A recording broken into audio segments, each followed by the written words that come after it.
ఓం శ్రీ సాయినాథాయ నమః. శ్రీ సాయి సచ్చరిత్రము మొదటి అధ్యాయం. గురుదేవతా స్తుతి. తిరగలి విసురుట, దాని వేదాంత తత్వము. గురుదేవతా స్తుతి.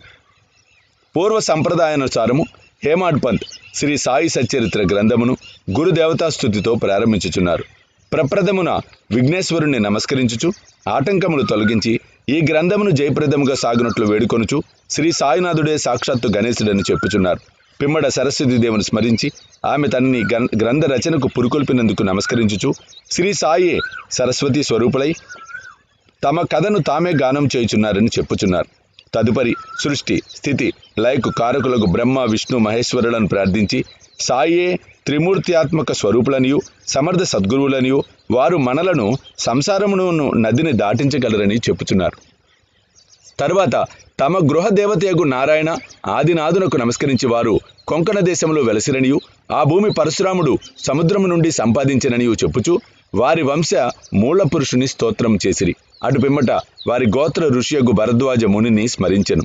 అంతేకాక యజ్ఞవల్కుడు, భృగుడు, పరాశరుడు, నారదుడు, సనక సనందనాథులు, సనత్కుమారుడు, శుకుడు, సౌనకుడు, విశ్వామిత్రుడు, వశిష్ఠుడు, వాల్మీకి, వాసుదేవుడు, జైమిని, వైశంపాయనుడు, నవయోగీంద్రులు, మున్నగు పలువురు మునులు, నివృత్తి, జ్ఞానదేవు, సోపాను, ముక్తాబాయి, జనార్దనుడు, ఏకనాథుడు, నామదేవుడు, తుకారాం, కాన్హా, నరహరి తదితర అర్వాచీన యోగీశ్వరులను కూడా ప్రార్థించెను. తర్వాత తన పితామహుడైన సదాశివునకు, తండ్రి రఘునాథునకు, కన్నతల్లికి, చిన్నతనం నుండి పెంచి పెద్ద చేసిన మేనత్తకు, తన జ్యేష్ఠ సోదరునకు నమస్కరించెను. అటుపైన పాఠకులకు నమస్కరించి తన గ్రంథమును ఏకాగ్ర చిత్తముతో పారాయణం చేయమని ప్రార్థించెను. చివరగా తన గురువు దత్తావతారమగు శ్రీ సాయిబాబాకు నమస్కరించి తాను వారిపై పూర్తిగా ఆధారపడి ఉన్నానని చెప్పుచు ఈ ప్రపంచము మిథ్యనియు బ్రహ్మమే సత్యమను అనుభవమును తనకు కలిగించే శక్తి వారికే కలదని చెప్పుచు ఈ ప్రపంచంలో ఏ జీవుల యందు పరమాత్ముడు నివసించుచున్నాడో వారందరికీ నమస్కరించెను.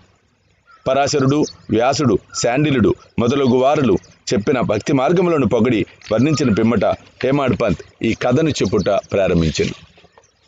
జై బోలో సాయినాథ్ మహారాజ్కి. 1910 సంవత్సరం మొదటి ఒకనాటి ఉదయమున నేను షిరిడి మసీదులో ఉన్న సాయిబాబా దర్శనం కొరకు వెళ్ళి తిని అప్పుడు జరిగిన ఈ క్రింది విషయమును గమనించి మిక్కిలి ఆశ్చర్యపోయి తిని బాబా ముఖ ప్రక్షాళనము గావించుకొని గోధుమలను విసురుటకు సంసిద్ధుడుగా ఉండెను. వారు నేలపై గోనె పరిచి దానిపై తిరగలు ఉంచిరి. చేటలో కొన్ని గోధుమలు పోసుకొని కఫిని చేతులు పైకి మడిచి పిడికెడు గోధుమలను వేయుచు పిడికెడు చొప్పున గోధుమలు వేయుచు విసరసాగిరి. అది చూసి నాలో నేను, ఈ గోధుమ పిండిని బాబా ఏమి చేయును? ఆయన ఎందులకు గోధుమలు విసురుచుండెను?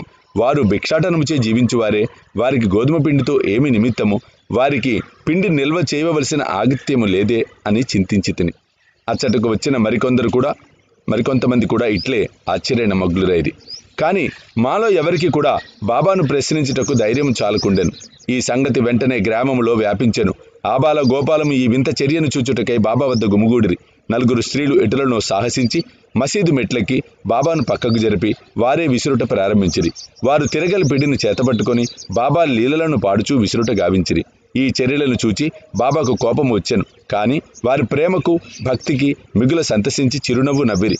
విసురునప్పుడు స్త్రీలు తమలో తామిట్లు అనుకొనిరి, బాబాకు ఇల్లు లేదు, పిల్లలు లేరు, వారిపై ఆధారపడిన వారు, ఆయన్ను పోషించవలసిన వారు ఎవరూ లేరు, వారు భిక్షాటనముచే జీవించువారు కనుక వారికి రొట్టె చేసుకొనుటకు గోధుమ పిండితో నిమిత్తము లేదు. అట్టి పరిస్థితుల్లో బాబా గోధుమ పిండితో ఏమి పని? బాబా మిగుల దయార్ద్ర హృదయదగుడిచే మనకి పిండిని పంచిపెట్టును కాబోలు. ఈ విధముగా మనమున వేర్వేరు విధములు చింతించుచు పాడుచు విసురుట ముగించి పిండిని 4 భాగములుగా చేసి ఒక్కొక్కరు ఒక్కొక్క భాగమును తీసుకొనిచుండిరి. అంతవరకు శాంతముగా గమనించుచున్న బాబా లేచి కోపముతో వారిని తిట్టుచు ఇట్లనెను, ఓ వనితలారా, మీకు పిచ్చి పట్టినదా ఏమి?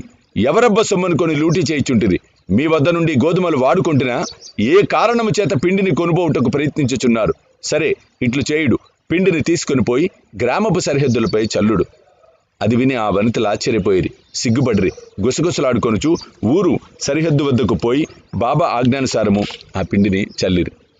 నేను ఇదంతయు చూచి షిరిడి ప్రజలను బాబా చర్యను గూర్చి ప్రశ్నించి తిని ఊరిలో కలరా జాడ్యం కలదనియు దానిని శాంతింపచేయుటగది బాబా సాధనమనియు చెప్పిరి. అప్పుడు వారు విసిరినవి గోధుమలు కావని వారు కలరా జాడ్యమును విసిరి ఊరికి అవతల పారద్రోళిరని చెప్పిరి. అప్పటి నుండి కలరా తగ్గెను. గ్రామంలోని ప్రజలందరూ ఆనందించిరి. ఇదంతయు వినిన నాకు మిక్కిలి సంతసం కలిగెను. దీని గూఢార్థమును తెలుసుకోవాలని కుతూహలం కలిగెను. గోధుమ పిండికి కలరా జాడ్యమునకు సంబంధమేమి? ఈ రెండిటికి గల కార్యకారణ సంబంధమేమి? ఒకటి ఇంకొక దానినట్లు శాంతింపచేయును. ఇదంతయు అగోచరముగా తోచెను. అందుచే నేను తప్పక ఈ విషయంను గురించి రాసి బాబా లీలలను మనసారా పాడుకోవాలి అని నిశ్చయించుకుంటుని. ఈ లీలలను చూచి ఇట్లు భావించుకొని హృదయానంద పూరితుడనైతిని. ఈ ప్రకారముగా బాబా సచ్చరితను వ్రాయుటకు ప్రేరేపించబడితిని. అట్లే బాబా కృపా కటాక్షములచే ఆశీర్వచనములచే గ్రంథము నిర్విఘ్నమగును, జయప్రదముగాను పూర్తయినది. తిరగలి విసురుట దాని వేదాంత తత్వము. తిరుగలి విసురుటను గురించి షిరిడి ప్రజలు అనుకొను రీతియే ఒక్కాక దానిలో వేదాంత భావం కూడా కలదు. సాయిబాబా షిరిడి యందు 60 సంవత్సరములు నివసించెను. ఈ కాలమంతయు వారు తిరుగలి విసురుచూనే ఉండిరి. నిత్యము వారు విసురునది గోధుమలు కావు, భక్తుల యొక్క పాపములు, మనోవిచారములు. తిరుగలి యొక్క క్రిందిరాయి కర్మ, మీదిరాయి భక్తి. చేతితో పట్టుకొనిన పిడి జ్ఞానము. జ్ఞానోదయమునకు గాని ఆత్మసాక్షాత్కారమునకు గాని మొట్టమొదట పాపములను కోరికలను తుడిచివేయవలేను. అటు పిమ్మట త్రిగుణ రాహిత్యము పొందవలేను, అహంకారమును చంపుకోవలేను. ఇది వినగానే కబీరు కథ జ్ఞప్తికి వచ్చును. ఒకనాడు స్త్రీ ఒకటి తిరుగలిలో ధ్యానము వేసి విసురుచుండెను. దానిని చూచి కబీర్ ఏడవసాగాను. నిపతి నిరంజనుడు ఒక సాధు పొంగవుడది చూచి కారణం అడుగగా కబీర్ ఇట్లు జవాబిచ్చాను. నేను కూడా ఈ ధాన్యము వలె ప్రపంచమును తిరుగలిలో విసిరబడిదను కదా. దానికి నిపతి నిరంజనుడు ఇట్లు బదులు చెప్పాను.